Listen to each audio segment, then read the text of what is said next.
it was done, he blew his pneuma. He blew his breath into the dust and formed man. Our life begins with the first breath that we take. Our life ends with the last breath that we take. He wakes you up in the morning by giving you a fresh breath of life so you can stand up and live. It is his breath to give, and it is his breath to take away. The danger of COVID-19 is that it robs you of the breath that he has given you. So when he blows on you with the pneuma, which is the breath of life, and he gives you another opportunity to participate in this crazy game that you all call life, you should give thanks that you're still in the game. Because the robbery of something as simple as the pneuma is something we all take for granted. If you have breath in your body, if you can blow the pneuma, then the very first breath you take in the morning, when you awake and open your eyes, you should use that first breath to give praise to the Most High before you do anything else, because that breath is not guaranteed to you. So I want to start this morning and wish you a grand rising, because you received the pneuma again to participate in this crazy game we call life. We want to stop, no matter where we're at, no matter what we're doing, no matter what you think is important. Because if he takes the pneuma away from you, no matter what you're doing, it's no longer that important. The Most High can get your attention when he wants to. All he has to do is touch your health. Nothing else matters. I bid you all a grand rising this morning, and together we give praise to the Most High. I welcome you to my morning mental. Put some things on your mind mentally. I welcome all of my students, all of my friends, all of my associates, but I also have to welcome all of my enemies, all of my foes, all of my haters, all of those who would replace me because they think they know better than the Creator. Sometimes he has to send a representative to talk to his people. And because we won't listen to anybody but sometimes somebody that looks like us, he keeps on sending messages to you like a bill that comes in the mail. And y'all know that a lot of us will take the bill and throw it right in the trash. Some of us won't even open the bill. We know what it is. We've seen it before. So we just toss it in the trash. But then they turn off your service, or they interrupt your good time, or they make you uncomfortable, or they take something from you that you thought was yours, but you were just paying on it. You see, this life is not yours. You're paying on it. This world is not yours. You are renting it. And everything you own, from the clothes on your back, to the car you drive, to the house you live in, to the land it sits on, under the skies that it sits under, to the sun that shines down, to the clouds that make it rain, to the dog that comes when you call, or the cat that you feed, to the job that you think you have, to the money that's put in your hands, to the children that live in your house. None of it's yours. Everything is on loan to you. You are managing somebody else's property. You are the keeper of someone else's belongings. And the life that you have is on loan to you. That is why it can be taken from you in a split second. But you know, we have a tendency to get comfortable.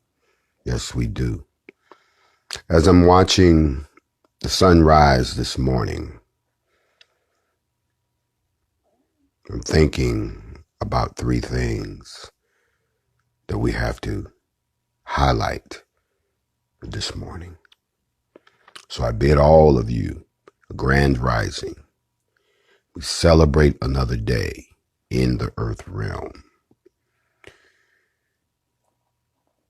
Last night,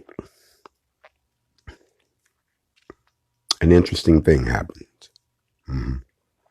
Last night, I went to the supermarket. I went to the supermarket. And I went to the supermarket because I needed some organic fruit. Yes, I did. I wanted some organic strawberries. I wanted some organic blueberries. I wanted some organic blackberries. I needed some organic bananas. I wanted to pick up some organic romaine lettuce, real lettuce. I wanted also to pick up some organic tomatoes. I wanted some organic grapes. What did all these have in common? Organics have a seed. There is no such thing that the Creator put on this world that did not start from a seed. And because He's made us in His image, we're capable of doing some things in His image. There is a difference. You see, we cannot recreate anything ourselves with a seed, but we can make some examples of things that look like they should have a seed, and then everybody thinks it's the real thing. You came from a seed. I came from a seed. Can you imagine a person that did not? Can you imagine what would happen if a person was created in the image of us, but they didn't come from a seed? They came from a test tube. They came from a petri dish. They are man's imitation of the work of the Creator. Why would that be dangerous? It would be dangerous because I'm on my morning mental. It would be dangerous because you can imitate something, but you cannot create the real thing. And the one thing that differentiates us from any type of creation is we have something inside of us that we cannot create. And that is a soul. Just because you recreate the physical doesn't mean that you have recreated the spiritual. All you've done is create a host vessel for any spirit or demon to live inside of. You're building empty houses. And there's no one living in there. Whereas when we are created, We are created as an inhabited home.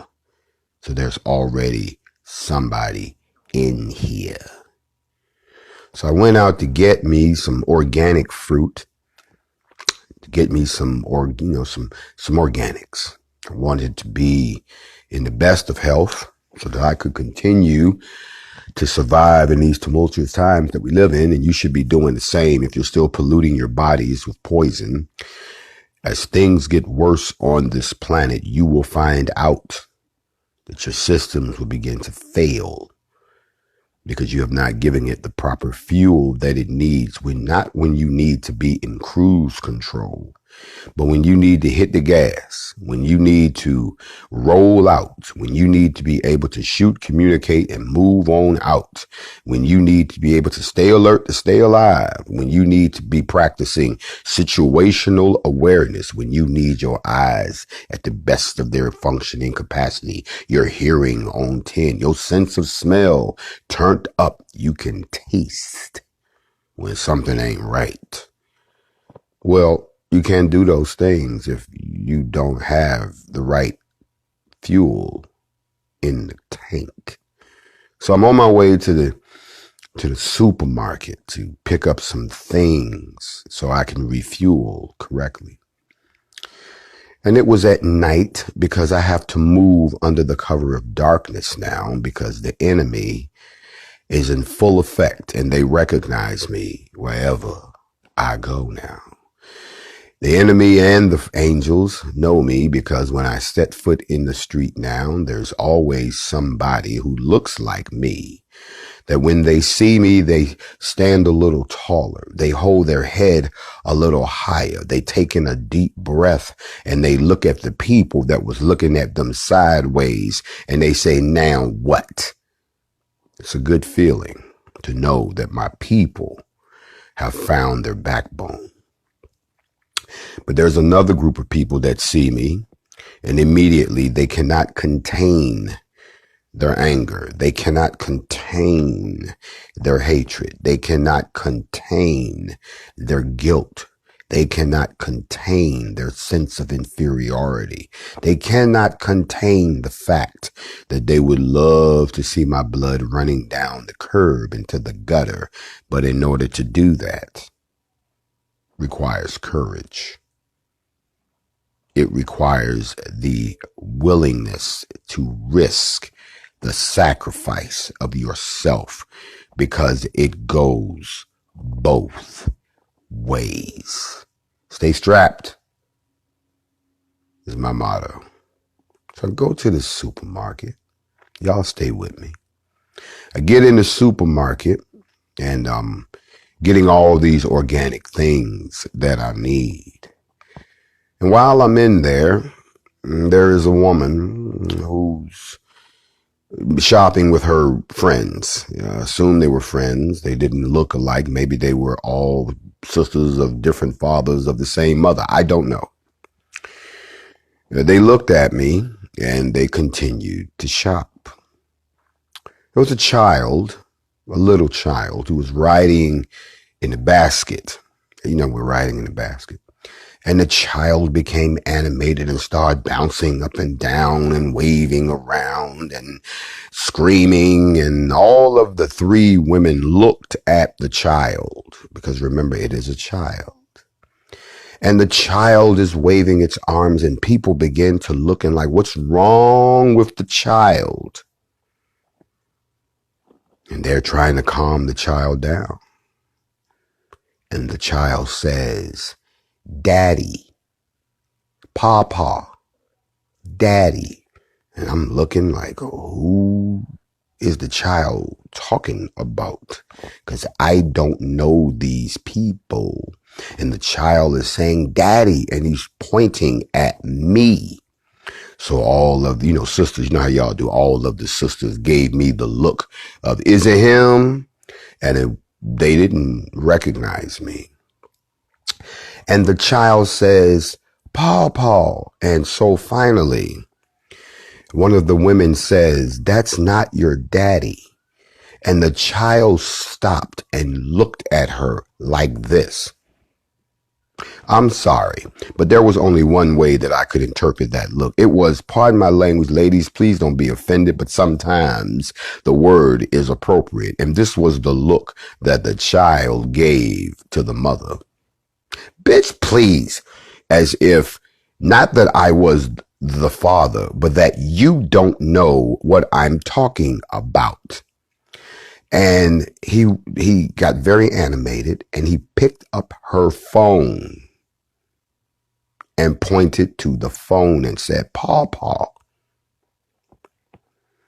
And that's when one of the young ladies said, "OMG, that's Grandmaster J." And the whole scene shifted in the supermarket from the mouth of a child who was riding in a grocery basket. Got a glimpse of what they see, think, or feel is the presence of a fatherly figure that even they know, because the truth is the truth is the truth is the truth. I use that as an example first to let you all know that you can become so preoccupied with what you're doing here on this planet that you forget for 2 seconds that we are spirit beings first and we are flesh beings second. The same way I'm inside of this flesh casing communicating with you, but I am a spirit being just like you. Can I talk to y'all this morning? The child who couldn't walk on its own, the child who couldn't shop on its own, the child that could not go out and get what it needed to survive, the child that even though it was being given a ride in its spirit, in its ancestral spirit, is still able to receive the truth and knows when it feels it near them. I managed to get out of the supermarket after I had to stand there and sign autographs and take pictures right in front of the cereal. And then as I made my way down to the self-checkout with this crowd of people behind me, I was very, very aware of the people who were giving me dirty looks, of the people who were misinformed, of the people who were comfortable in their stupidity. I saw the looks of slave-minded people who said, "This is a threat. This is not good. We have to do something about black people like that." So I left saying to myself and to the Creator, that was interesting. I did manage to get all the things I needed.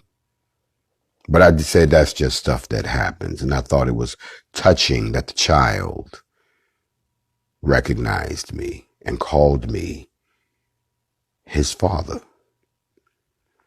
Interesting.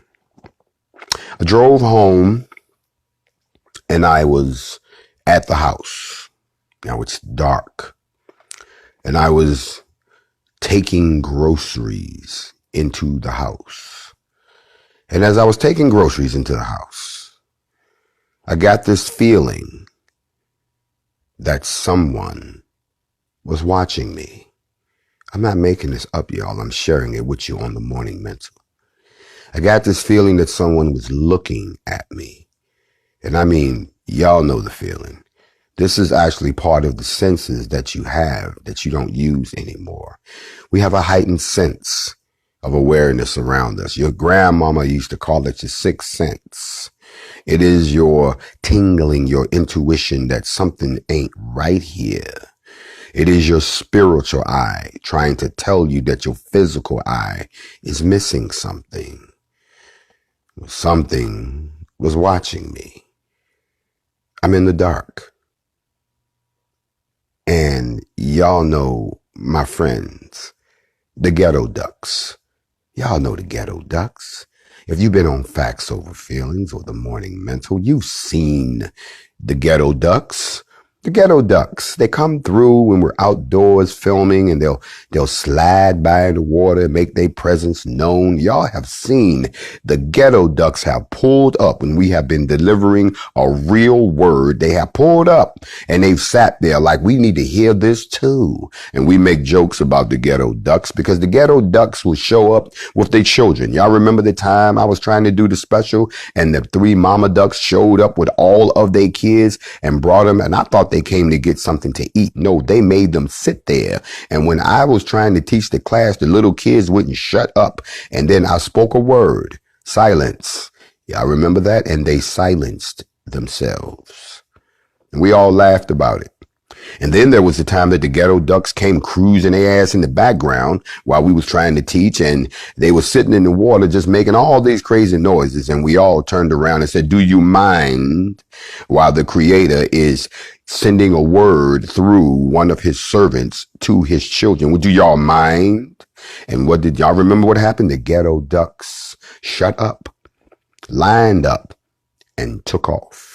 If you don't know anything about these types of creatures, they do something that I find very fascinating. They operate on a clock that I've never seen. They operate on a schedule, and they move in ways that I don't know. I'm not an expert on ducks, but what I do know is that they have the ability, no matter how stupid and random they may appear to us, just like no matter how stupid and random we might appear to others, the ghetto ducks at an appointed time line themselves up behind their leader, and they take off in formation, and they go somewhere, and you don't see them again until the next day.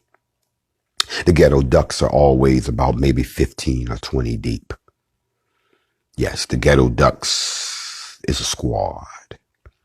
And I call them the ghetto ducks because they act like they are in the ghetto sometimes. Some of the stuff they do reminds me of my folks when we trying to make do with what we got, but we still trying to stick together, but we still doing ghetto stuff. Like, for instance, one mama brought her ducks over to get fed, and another mama tried to bring her kids over to get fed, and the other mama won't having it. But then her girlfriend showed up with her kids, and it was cool. That's ghetto. So I had to enact a feed all the ducks program, so that no matter who you was, and just like in the ghetto, when the male ducks tried to show up just to get a piece of the action, all the sister ducks ran them off and said, how dare you come over here and try to eat with your children ducks when you don't pay duck support. Ghetto. The ghetto ducks, 15 at the most. They keep hours. The ghetto ducks would show up in the daytime. They would pull up around 6 or 7. They'd hang out on the lake, and they cruise around and do duck things all day. Around 5 o'clock, they assemble themselves, and they go wherever they go. I've always wondered where they go. I'm not like white people. I'm not going to go and grab a ghetto duck and put a tracking device on them. I'm not that nosy about other life forms, the same way white people are too nosy about this particular life form. So last night, I was bringing the groceries in, and I felt like someone was watching me. I turned around and I looked. And I couldn't believe what I was seeing. I'm not making this up. The entire lake was full of ducks. Not 15, not 30, not 50, not 150. There were more ducks sitting on the lake than I had ever seen since I've been seeing the lake. I couldn't make them out at first. I just couldn't figure out what was going on. And so I turned on the light, and I realized there was a gathering of ducks like I had never seen before. And they were all facing me. So I said, okay, what is this? And then in a moment, I got this feeling that it was cool. I got this sensation that don't act like you don't know what this is. So just to be funny, yes, I was trying to be funny, I raised my arms as if to say, come to me. And they all started to move toward me. Now, I may be a smart person, and I may be very connected with the Most High. And yes, I'm all of those things.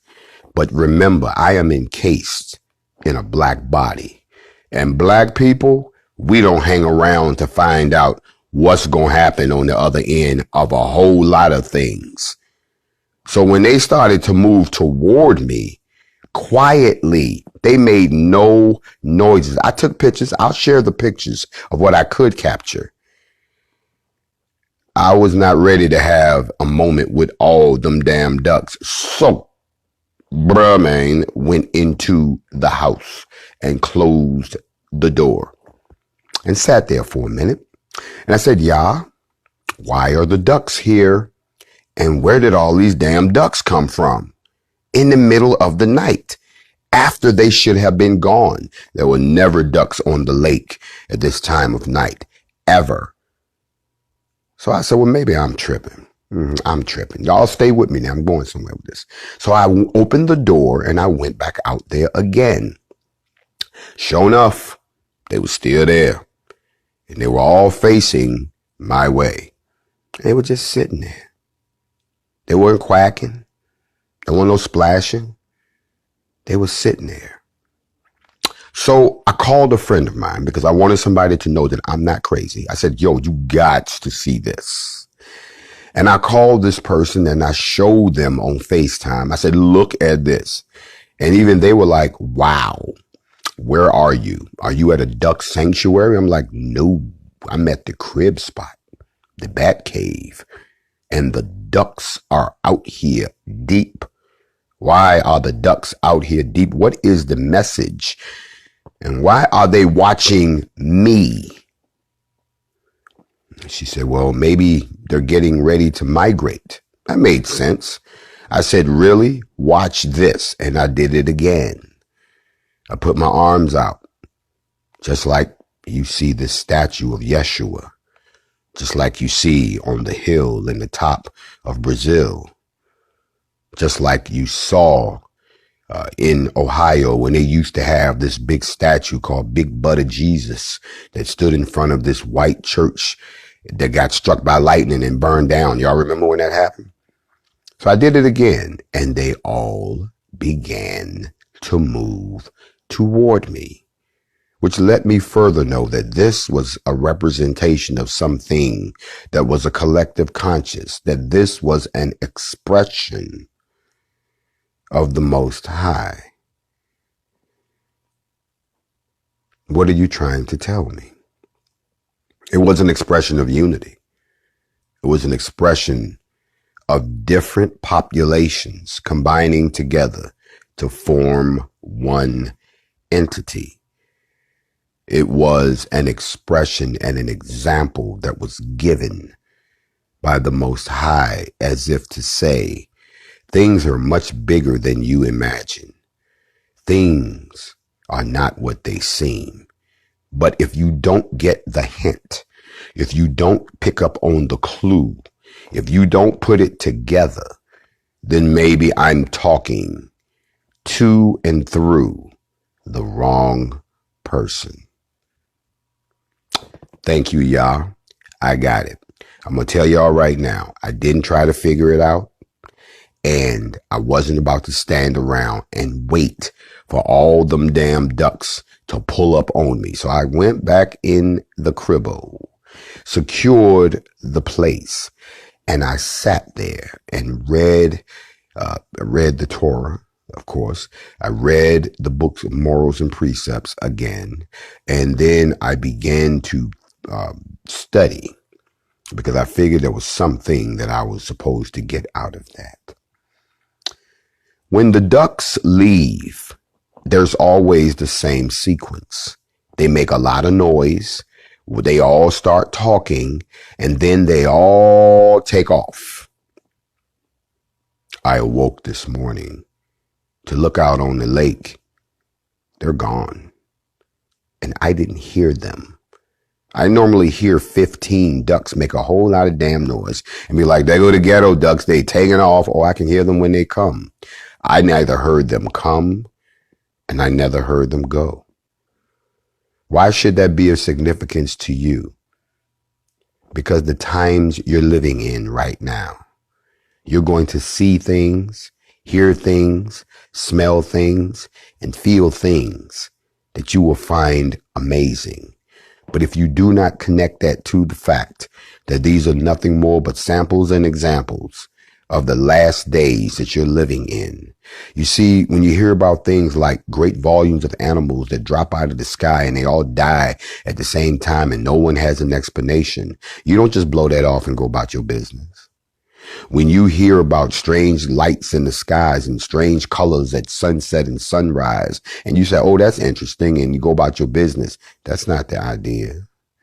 When you see things starting to happen amongst the people that have never happened or haven't happened in a long time because the times are shifting, that the earth is shifting, the energy is shifting, when the sun doesn't stay in the same place from day to day, when the moon goes back and forth across the skies both ways, when you see in two moons, two suns, when you can't see the stars the way they're supposed to be because they look like they done flipped them around, when people are starting to tell you that they haven't these crazy ass dreams and crazy visions and they're not into that type of stuff, when people begin to prophesy and they don't know why they're prophesying, when children who can't walk and can't talk but know when they come into the presence of a spirit that is sent by the Mo, when all of these things come to pass, it is then time for all of us to realize, Dorothy, we are not in Kansas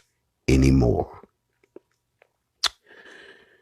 It is written, and I'm on my morning mental, it is written that you will see violence increase in the world. It is written that there will be war and rumors of war. It is written that man will turn against man, women will turn against women, adults against children, that we will abuse the animals, that we will begin to destroy this world. That when that happens, that's when you really need to pay attention, because those are the birth pains of what is to come. I woke this morning thinking about the ducks out there, but realizing that the ducks are not what's happening. What's really going on is that time's up. Time's up. I want to talk to y'all this morning about a few things that have concerned me that are the signs that you're missing. The first thing that I want to talk about is, in a few days, there's going to be a celestial event that's coming our way. I've been talking to you about it. I'm going to keep talking to you about it until you get it. There is a meteor coming this way. Its name is 2018 VP1. That's 2018 Victor Papa 1 for all of my military folks. And it is projected to come by the Earth on November the 2nd. And the story keeps changing, but I just want you to be aware that it's coming. Don't know what it's going to do, but it is a sign.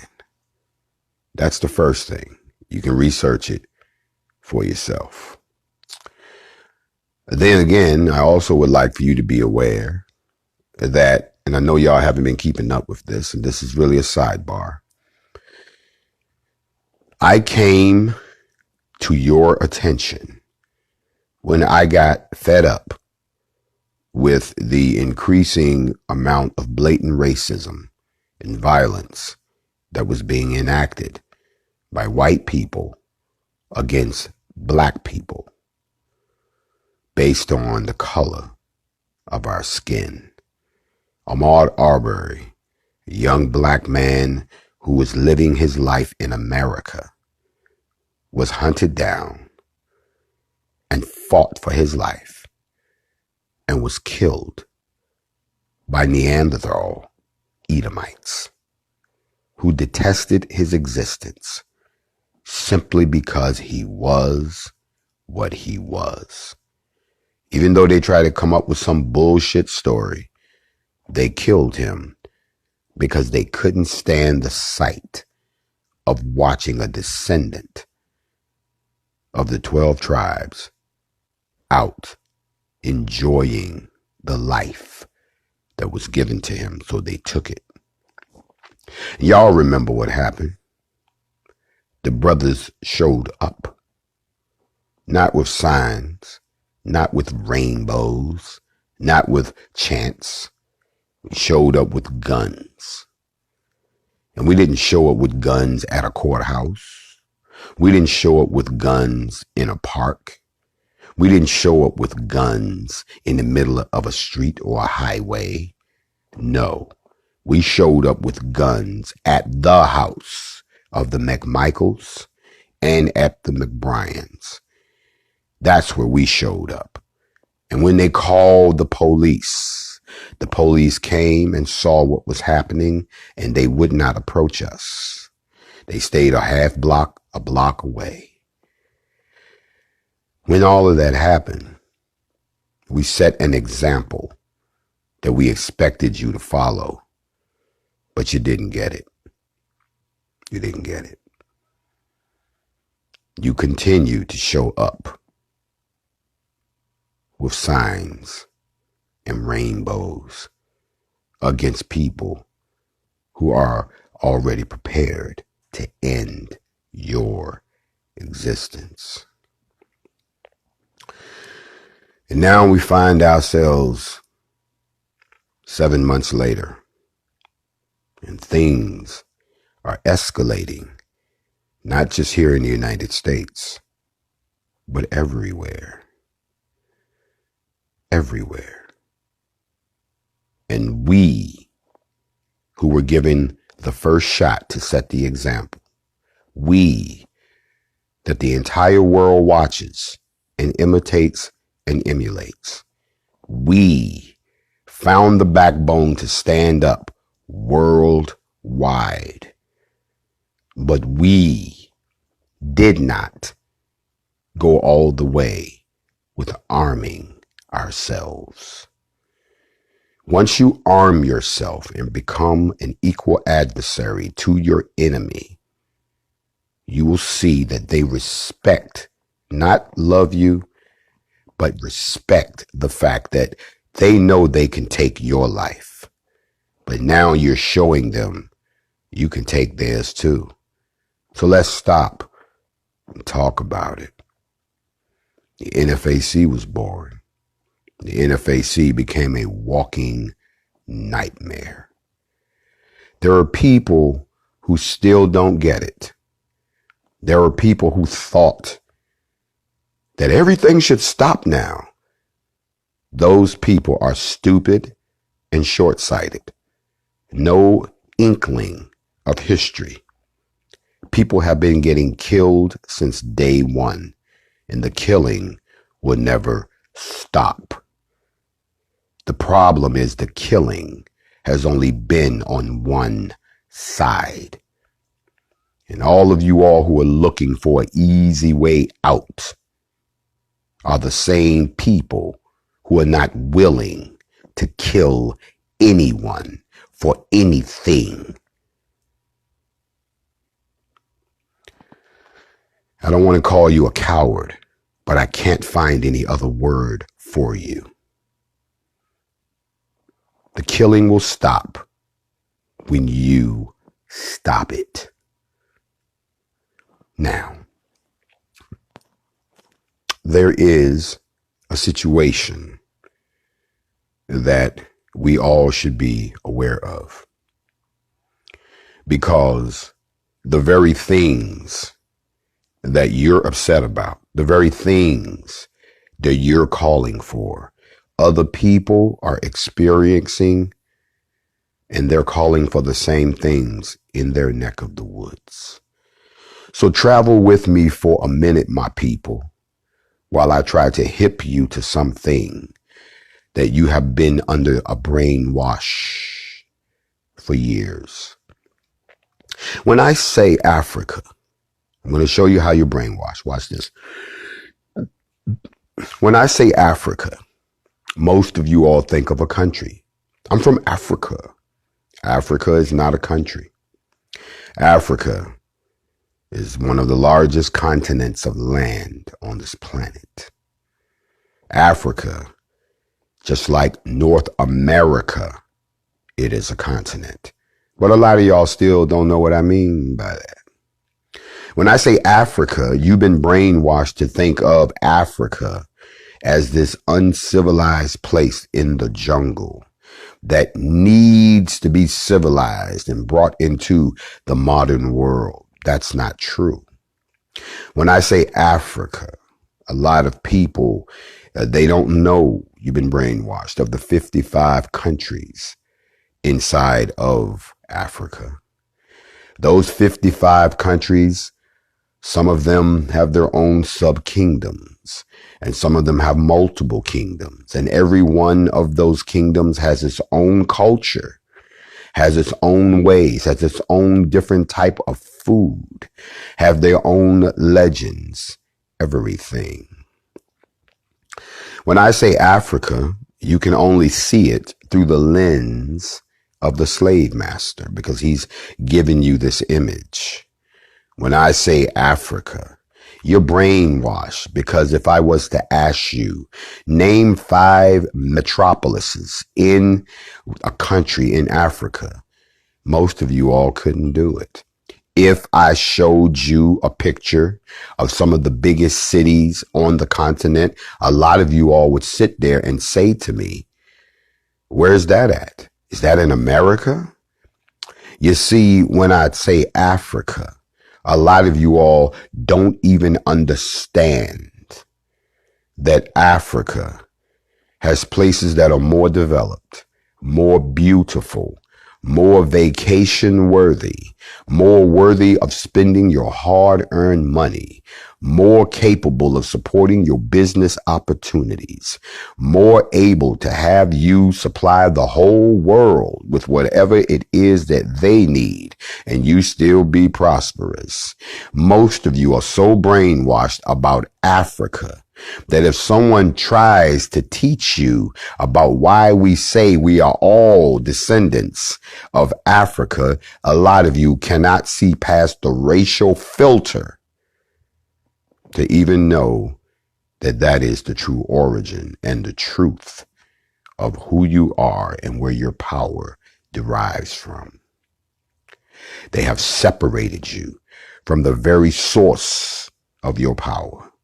And even today, when things begin to rise to the top of the spotlight about Africa, a lot of y'all look at it with your faces all scrunched up because you don't have a point of reference.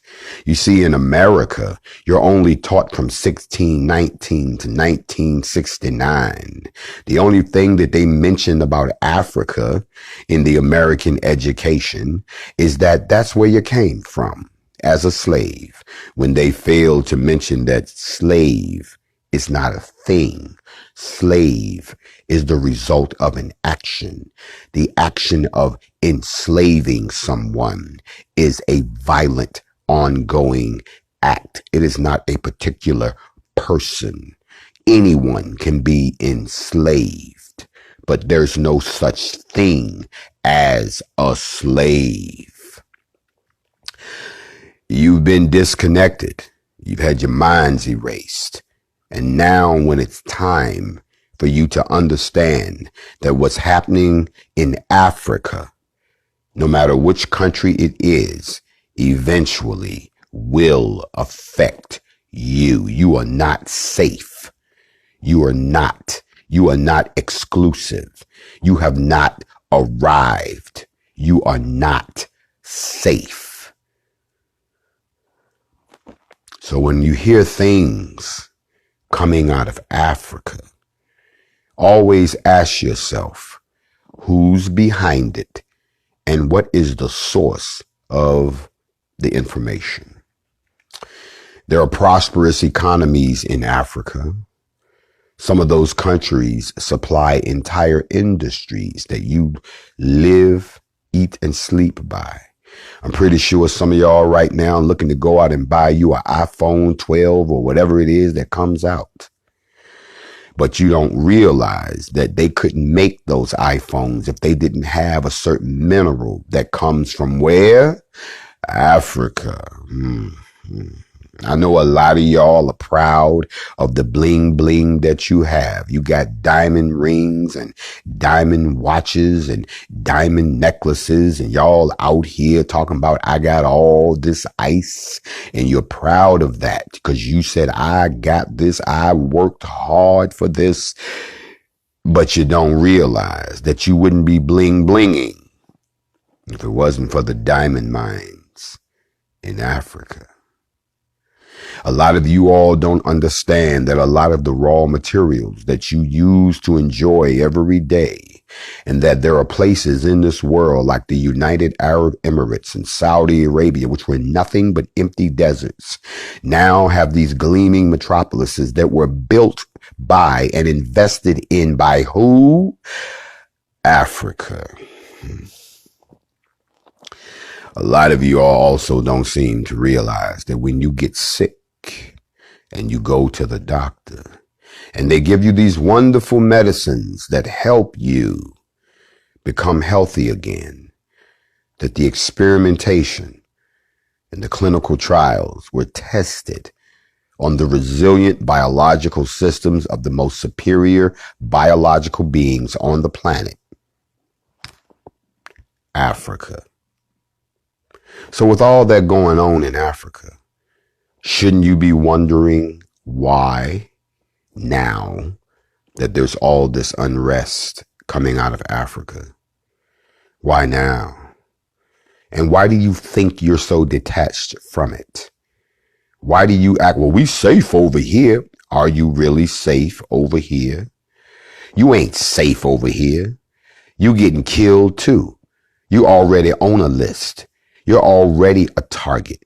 You've already been categorized. They already know everything you say and do because you sit on your phones all day long and give each other personal information.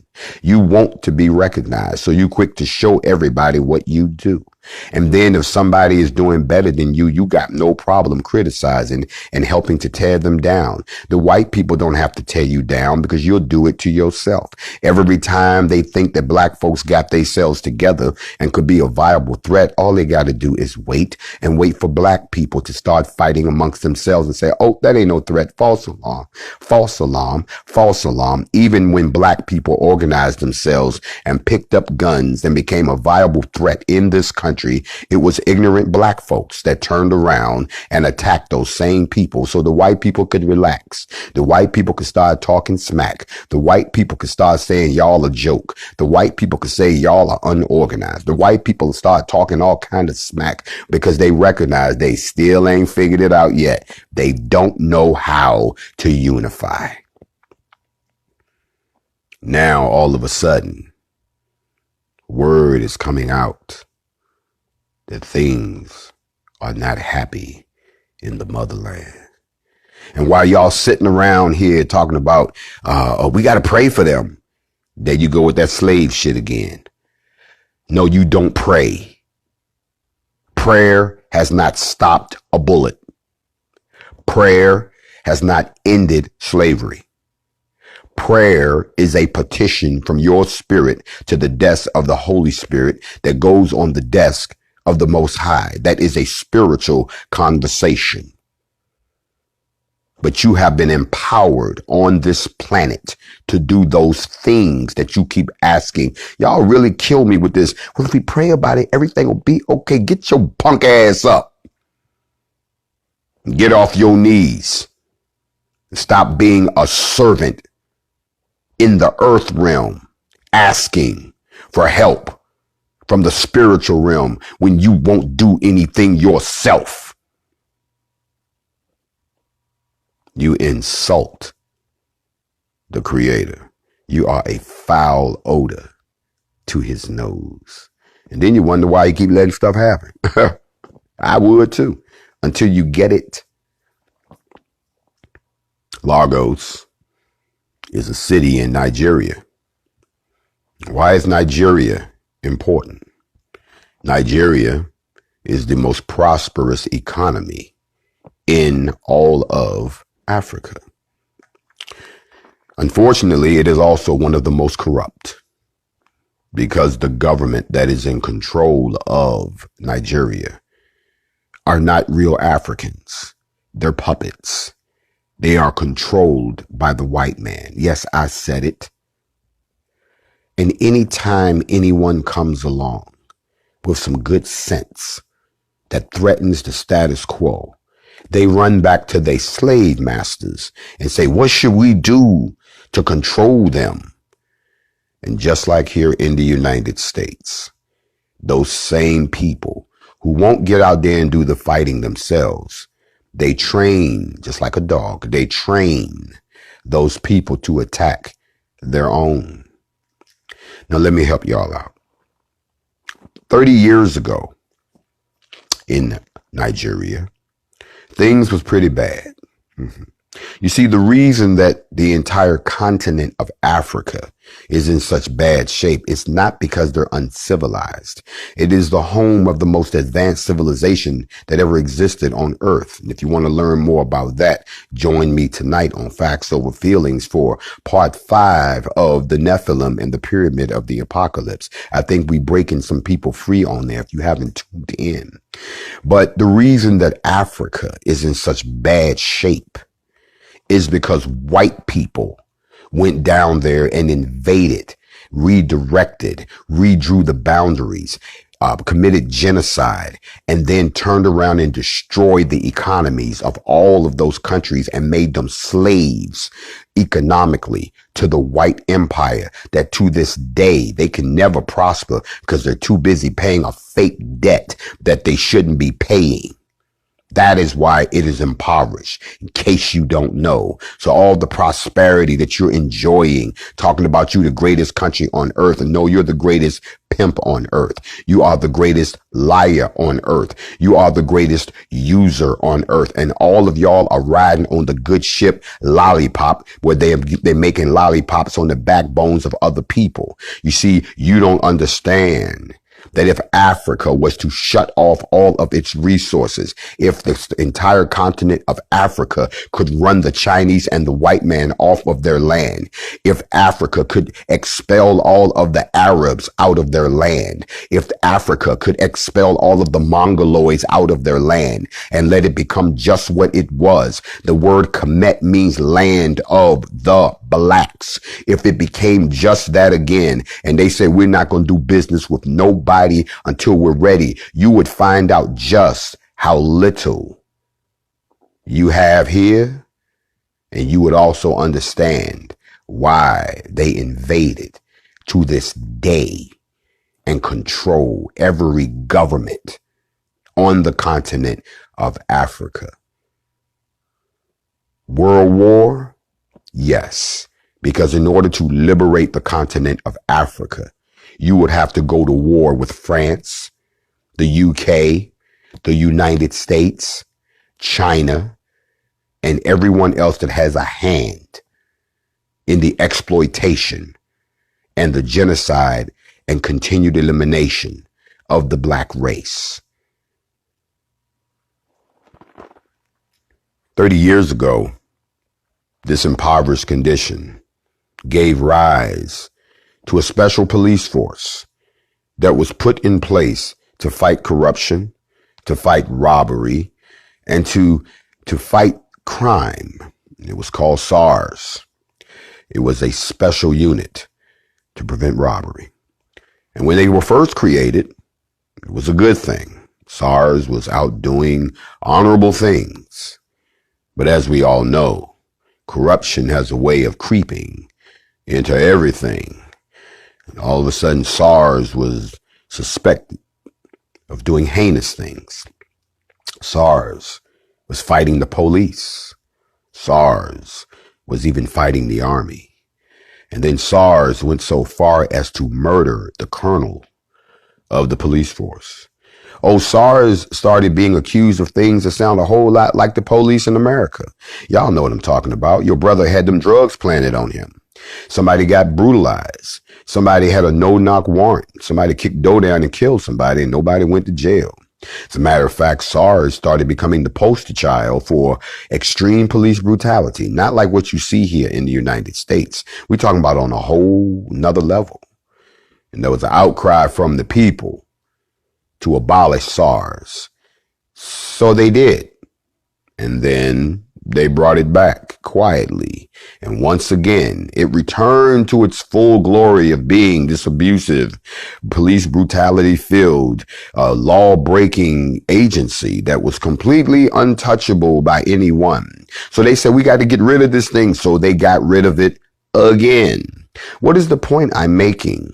You see, they keep getting rid of it, but they don't get rid of the culture. So all of y'all in the United States that's running around talking about police reform, it is not the police that needs to be reformed. It is the entire culture of policing that needs to be replaced. You see, if you don't replace the culture, there's no need trying to replace the people who live in it. Until you replace the culture that fosters racism, until you replace the culture that allows systemic racism to exist, until you replace the culture of white supremacy, then it does you no good to have the people who live in it continue to make false gestures towards you, talking about, we're going to make sure that we're all inclusive and Black Lives Matter and we're all in this together. We're with you. No, you're with us in a culture that still exists.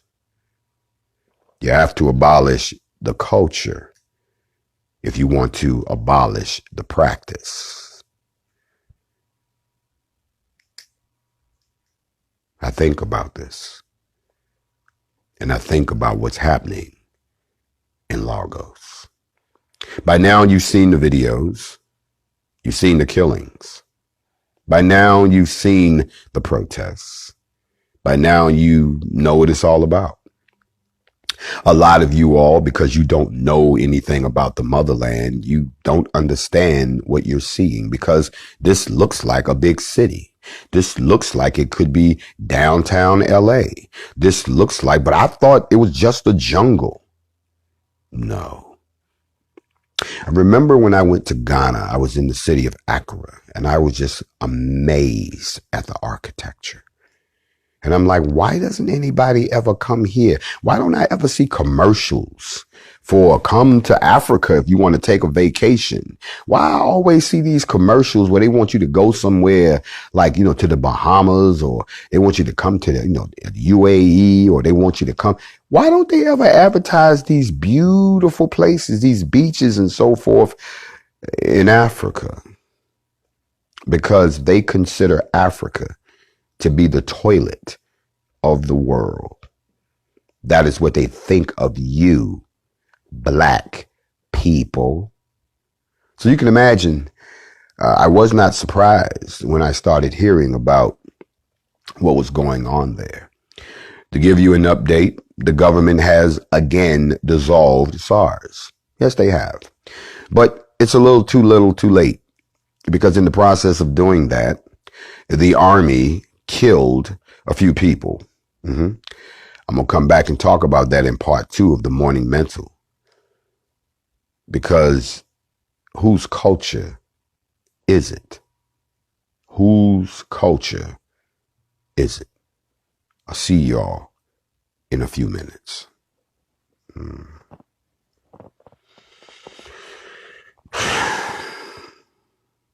Whose culture is it?